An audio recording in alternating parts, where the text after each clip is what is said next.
UFC Fight Night, Song Yadong versus Deiveson Figueiredo in Macau, China just took place this morning. For me, at least, this shit happened at like 9 a.m. Eastern time. What a fucking banger of a card, dude. What the fuck was going on in China? Holy hell. This was a fucking fantastic card. 9 finishes on the card. Fucking, how many fights were there? 13, I think. One was a no contest. So we had, quick math. 9 over 12 is, divide that by 3. 75% finish rate on this fucking card. Bang. Shit, if you want to count the fucking nut shot as a TKO too, there you go. This was a fucking fire-ass card, bro. We had so many finishes, so many banger fights. Let's fucking get right into it with the main event. Song Yadong versus Deiveson Figueiredo. Brother. Song Yadong. Alright, so, okay. Alright. First of all, Deiveson Figueiredo goes out there and just fucking, brother. He actually, okay, I think he won the first round. So this is the problem we've had with Figgy for not very recent, the past couple fights he's had, right?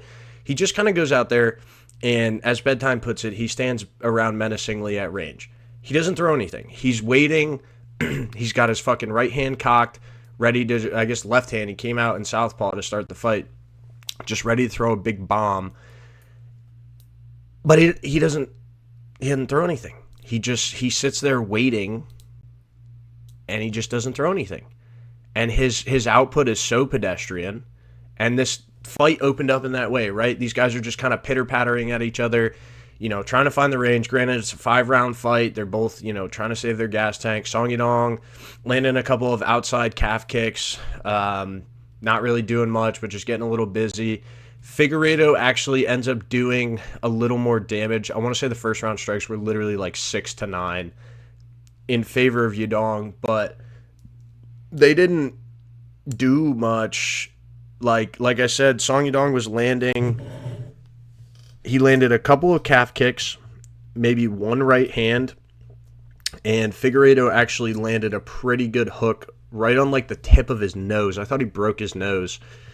And that was a big shot. He landed a big body kick, but other than that, nothing really happened. Song Yadong throws up a head kick towards the end of the round, slips, lands on his back. Figgy ends up on top, ends the round on top. So it was probably a Figueiredo round to start out.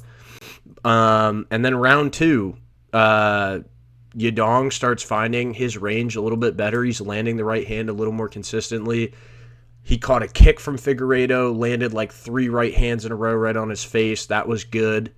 And then towards the end of the round, Figueiredo... also Song Yadong's takedown defense, phenomenal in this fight. Phenomenal. He stuffed all the takedowns. Granted, there was only like 4, but he stuffed them all. Looked like with ease. There was not even like a moment where you were worried. Stuffs all the takedowns. Then towards the end of the round, Figgy shoots in on a single leg, goes to cut the corner, does so pretty well. Yadong just snatches his neck in a guillotine, jumps right into full guard, and it was a tight-ass guillotine. Deiveson Figueiredo's neck was bent all the fucking way down, and yeah, that was good night for Figgy. He tapped really quickly.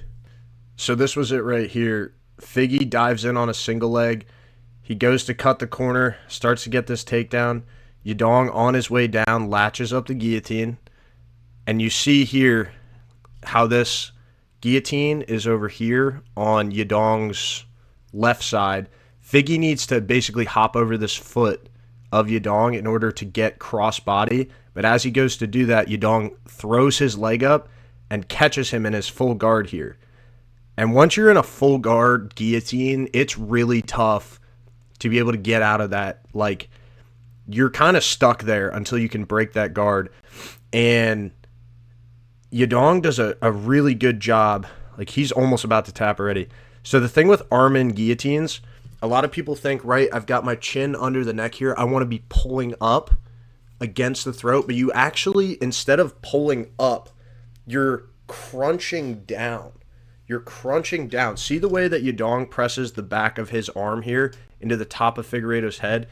There's two types of chokes in mixed martial arts and grappling in general. There's like squeeze chokes where you're literally like compressing the arteries here. A rear naked choke would be that, right? You got pressure on this side, and you're squeezing.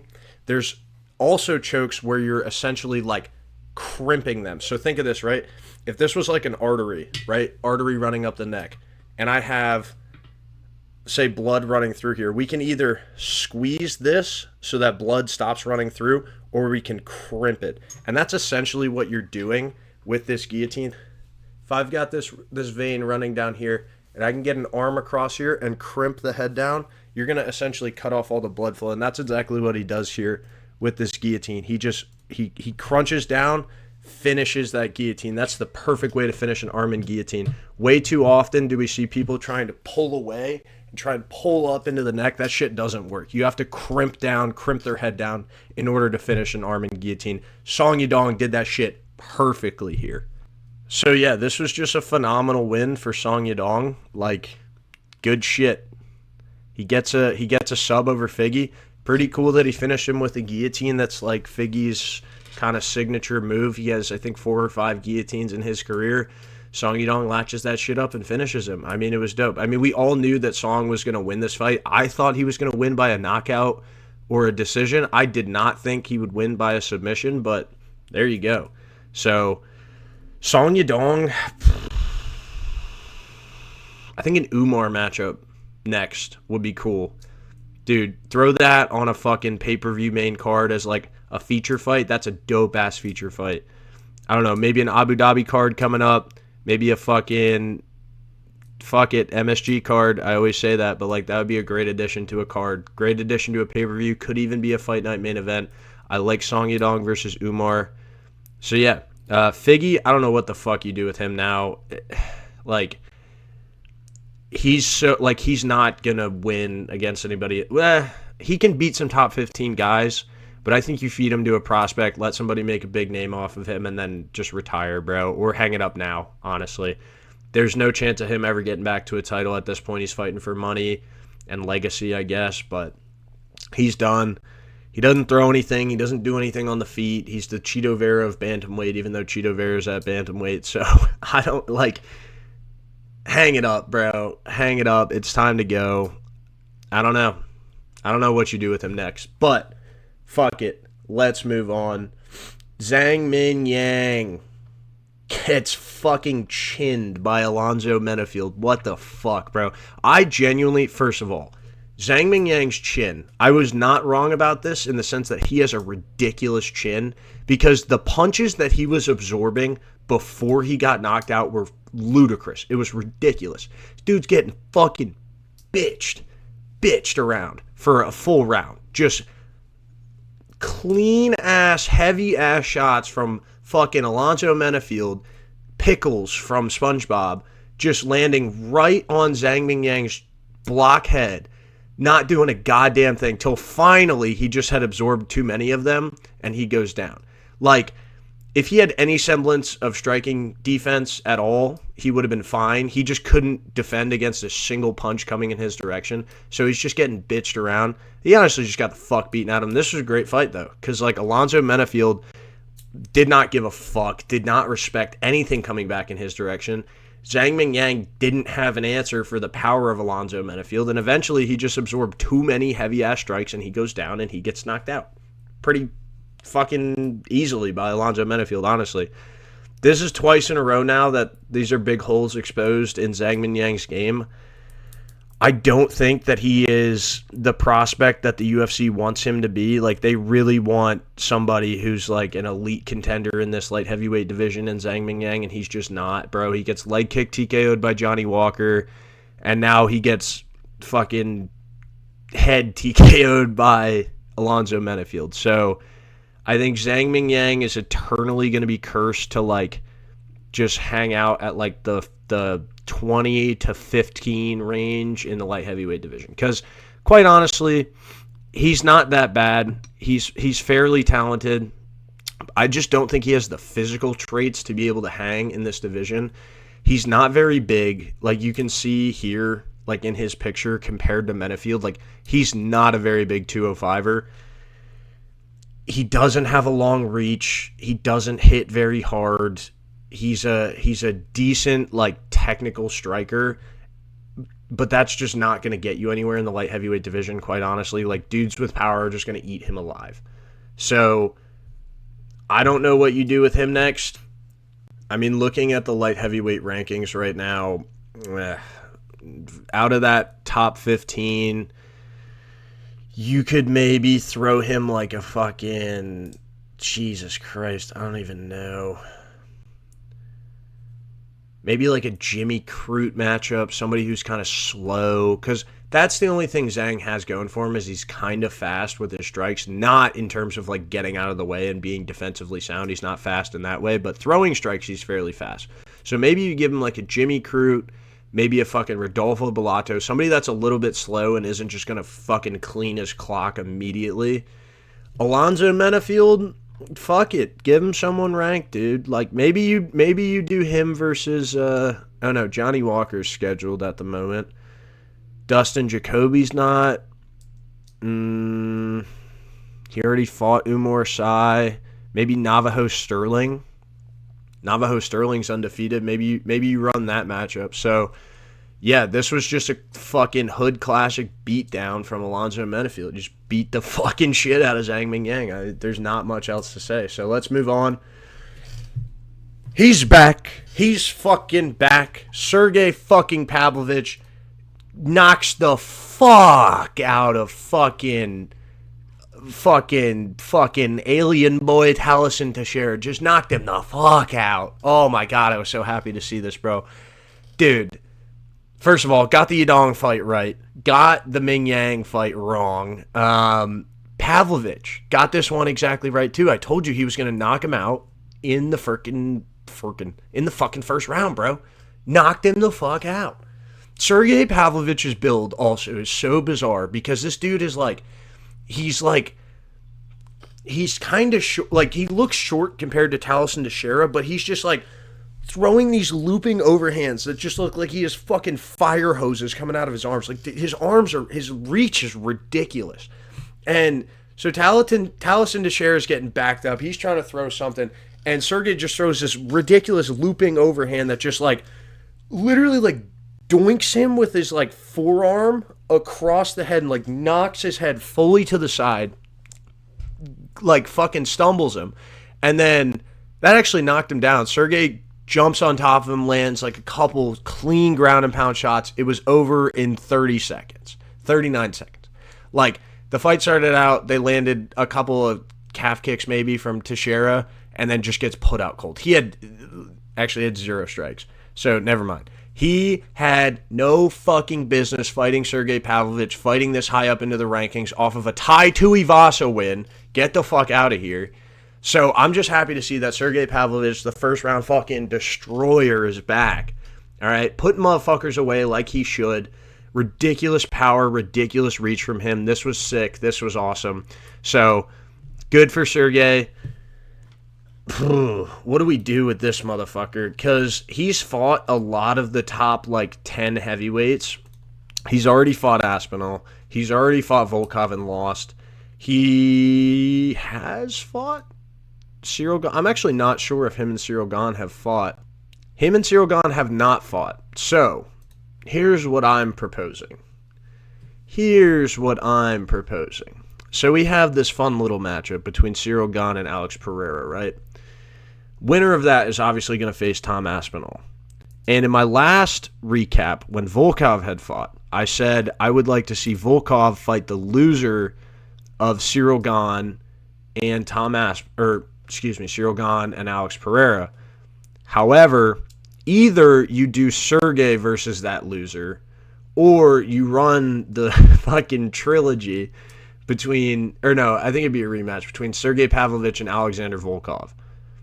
That guy faces the champion next. Because both of these guys are king of this division at the like 3 spot, right? Because I don't think like it's kind of just rock, paper, scissors at the top here.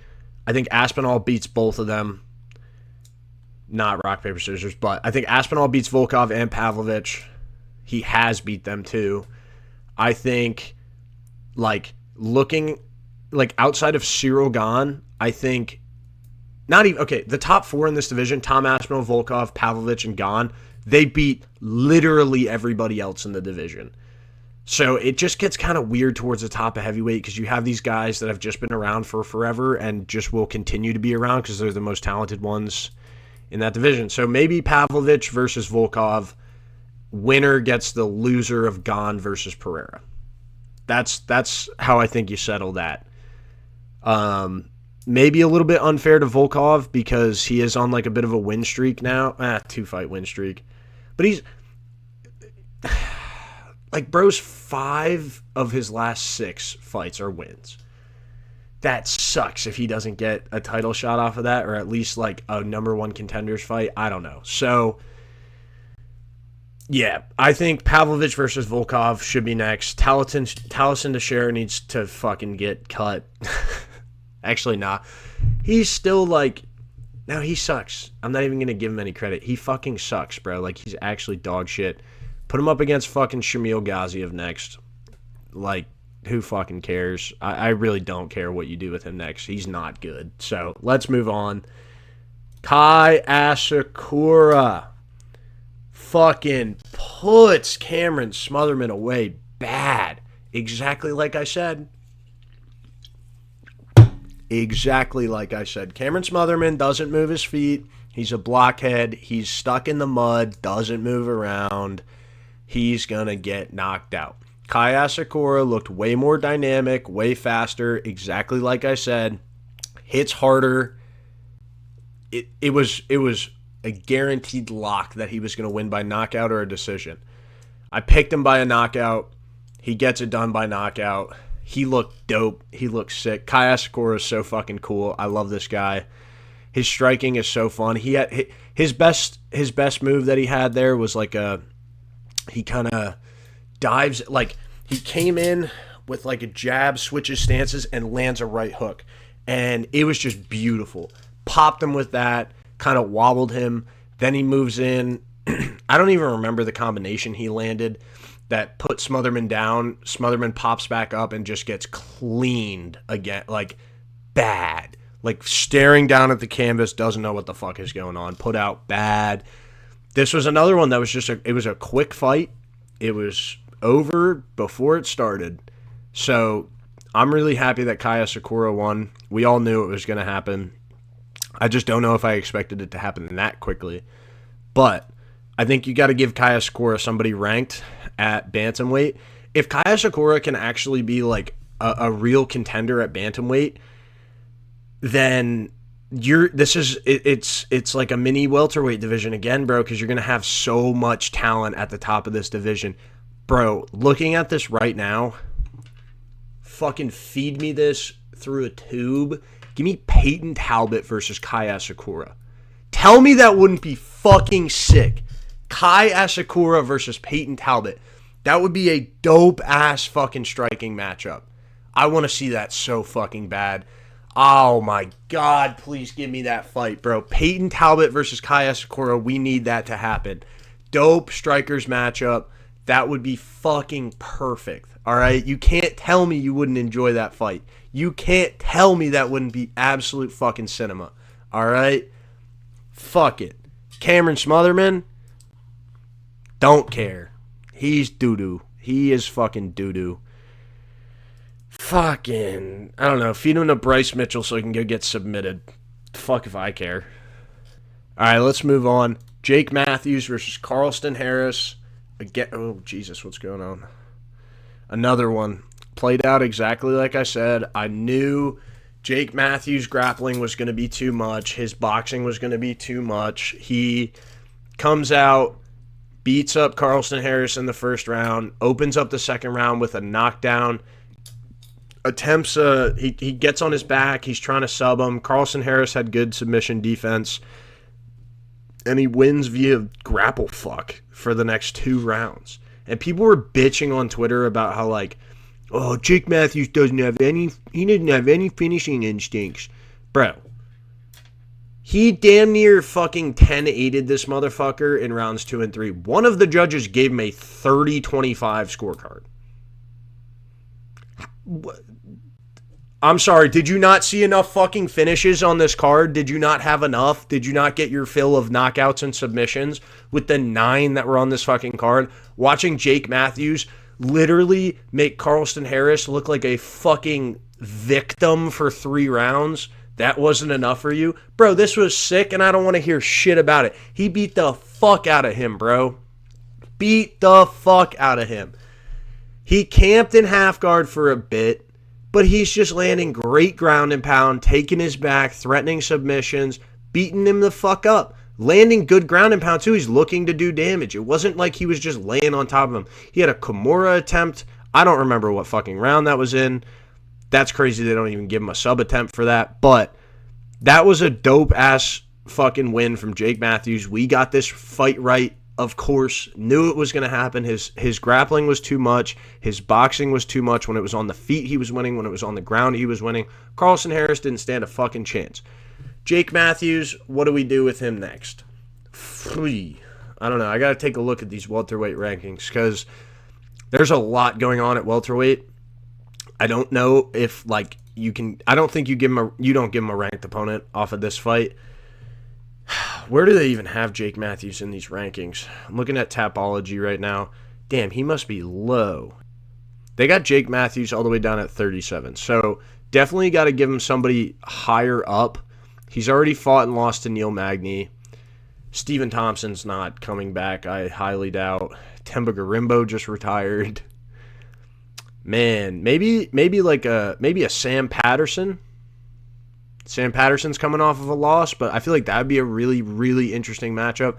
Maybe a Randy Brown. I don't know.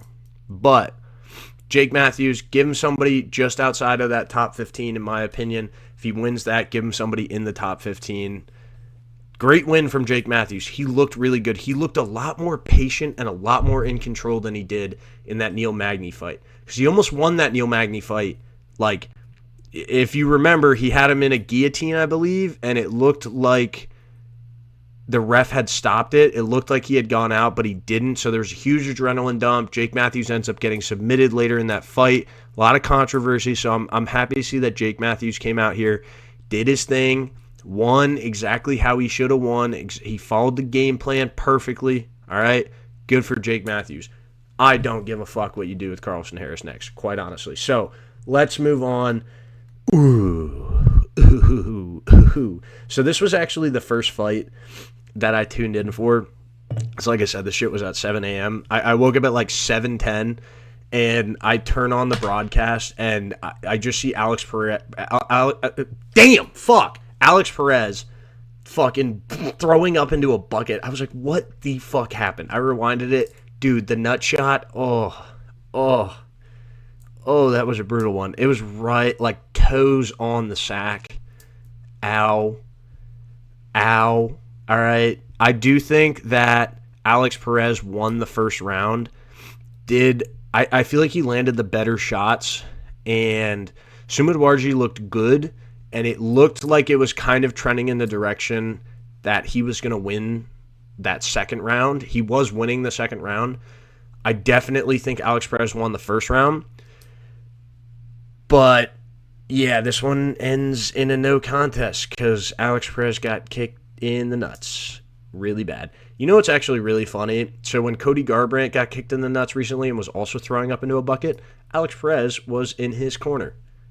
And then it happened to him as well. So I also saw a lot of bullshit on Instagram and Twitter about like Alex Perez was faking it. He was too scared to continue. Bro, what? Have you never gotten hit in the nuts? You have to know that hurts. You've never gotten kicked in the nuts. Bro, I got kicked in the nuts one time. I used to play basketball in high school. Set a screen. Took a knee to the nuts. There was 30 seconds left in the half. I was laying on the floor like convulsing in the locker room during halftime because my nuts hurt so bad. Couldn't even start in the second half. Like 20 minutes that went on for. like, if you've taken a clean shot to the nuts, you know that shit could last for a long time. The fact that some fighters even fight through it is nuts. Don't give me shit. Bro, if you're vomiting from a nut shot, you're not scared of your opponent. You just can't continue. So, I don't know. This looked like it was going to be a fun fight, so, like, low-key run this shit back. I'd be down for it. But, anyway, let's move on. Isak Lee versus, good God, Isak Lee versus Luis Felipe Diaz. Got my magnets today, by the way. We're fucking with magnets. Luis Felipe Diaz slimes out Isak Lee bad. Look at bro. What? Dude, you got to drop like a full other weight class. You should not be in the middleweight division. Diaz looked a full like weight class bigger than Isak Lee. Roided to the gills. Look at the gyno on this guy. Giant nipples, clearly on steroids. Just fucking bombs Isak Lee. I don't even remember what he hit him with. I went back and watched these fights after the fact. Bombs him bad, puts him out. It was kind of weird. He like was landing his follow-up ground and pound, and like as soon as he stood up, Isak Lee jumps up to his feet and was like, "Oh, I'm fine, I'm fine." You were not fine. You were getting slimed, buddy. Sit the fuck back down. So good debut from Diaz. He looks pretty good. He is tough. He is big and he hits fucking hard. So good to see him get a win. I think I picked Isak Lee. Yeah, I picked him by decision or submission, excuse me, and he lost. So I think in total I went 9 for 12 on this card, excluding the motherfucking no contest. So yeah, we did pretty well. 3 fights I got wrong. I had picked Perez and he was winning in that fight, so anyway, I picked Isak Lee. He lost. Not much else more to say on that. Ding Mang versus Jose Sousa. Is it Henrique Sousa? Jose Henrique? I don't know. I don't know why I have Henrique in my notes. I picked Jose Sousa to win. This was actually the only fight I didn't watch. I didn't go back and watch it because I saw on Twitter that it was ass and low-key a robbery, but fuck it, I'll take the win. So good for Jose Sousa. You are not becoming champ, buddy. He said in his post-fight, he's like, I'm going to be champ. No, the fuck you are not. Anyway, let's move on. Arichi Lang, found out how to pronounce that. Dude, why does it keep taking me back at the top? Arichi Lang, Cody Haddon. Cody Haddon slimes Arichi Lang out. Dude, oh man, he was bitching him in the grappling like bad. Taking him down, he at one point had him pinned up against the cage. He had the Dagestani handcuff. He's landing vicious fucking like hooks right to the face. 12-6 elbow, hook to the face, elbow, hook, like just beating the dog shit out of him. Arichi Lang could not get up, could not get out of the way. Just got dominated, purely dominated through both rounds. So, good shit, Cody Haddon. Picked him to win by a ground and pound TKO, I believe. Oh, no, I picked him by a unanimous decision. Cap. But he still wins. We get that pick right. We all love Cody Haddon. He looked phenomenal. I also just knew, bro, he looks way fucking bigger than Arichi Lang. It was bound to happen. So, yeah, he also had a beautiful mat return at one point in this fight. It was just sick. So let's move on. Ray Saruya. All the way back up to the top. Back down. Reject cookies. I don't know why it does that. Ray Saruya fucking comes out. Like, he looks like an anime character, bro. Like, what the fuck is that hair? Anyway, Ray Saruya. We picked him to win by a submission. He gets it done by a submission. A nasty face crank. He won the first couple of striking exchanges. Like, Garuli, I think is how you pronounce it. Didn't do much of fucking anything. Ray Saruya takes him down. Garuli starts to make his way back up as Saruya's trying to move around to the back. Huge mat return. He again starts to make his way back up. Ray Saruya hops on the back, grabs a face crank, just squeezes the dog piss out of his face, and he gets the tap. It was beautiful. Ray Saruya is really good. I think he's extremely underrated. This was only his third fight in the UFC. Won his first one by ground and pound, I want to believe. I can't remember if it was a submission or ground and pound. It was on the ground. He was bitching the dude around. His second fight, he loses to the current champion, Joshua Van. Like, you're not beating Joshua Van. And then, I'm telling you, like, he's really fucking good. Like, his only loss is literally to Joshua Van, and you can't judge him off of that. So, he looked much improved, much better, very good in this fight. Did exactly what he should have done to Louis Greeley. And that's about it for that one. These fights ended fast, bro. I really don't have shit to say in a lot of these. I'm going to be honest. I didn't make my way through this entire fight either. Angela Hill versus Zhang Mingyang. Losing to a 41-year-old Angela Hill should be punishable by law. That was bad, and you should be cut from the sport. Cut her. This was... I to be fair, didn't watch it. Maybe it was super exciting. I doubt it. So I'm not going back and watching this. Sorry. Not sorry. Anyway, let's move on. Angela Hill gets it done. Fuck. Dude, oh my god. Zhu Kangji versus Rodrigo Vera. Oh, I did pick Zhang in the last one, so got that one wrong, but whatever. Yeah. Zhu Kangji versus Rodrigo Vera. Vera gets it done by a TKO very early on. Again, I had picked him by a decision. I was not expecting this amount of like finishes on this card. But yeah, Rodrigo Vera gets it done. I picked him to win. He did what he fucking needed to do. Good shit, Rodrigo Vera. I don't even remember how he knocked him out. So let's move on again. I highly doubt that anyone has even made it to this part of the video. If you have, tell me what you had for breakfast today. Yeah. Luma Lukebumi versus Jacqueline Amorim. Jacqueline Amorim, nasty fucking armbar on Luma. Dude, gross armbar. She took her down, and she got her in a Kimura. She had her in a Kimura. Luma was on her side. She's getting Kimura. Jacqueline switches to an armbar. At that point, it's fucking over. She cranks the shit out of it. I don't know how she didn't break her arm or how Luma didn't tap. I don't even know. She might have verbally tapped, but the referee just came in and stopped it when he saw how far her arm was getting bent. Thank fucking God, because she didn't need to like suffer that damage, quite honestly. So, yeah, good for Jacqueline Amorim. Way to get it done, lady. So, that's about all I have on this fight card. This shit was generational. This was a fire-ass fight card. Looking ahead, dude, we got one more card until the fucking White House. Bilal Muhammad versus Gabriel Bonfim. Apex card. This is low-key kind of a banger of an Apex card, I'm not going to lie. You got Bilal Muhammad. I can't remember his name. Brendan Allen versus Edmund Shabazian. Freziam versus Tom Nolan, fire matchup. Bryce Mitchell versus Santiago Luna, fire matchup. Iwo Baranuski versus Junior Tafa, low-key. That's going to be a fucking, like, firefight. Two dumbasses just hitting each other.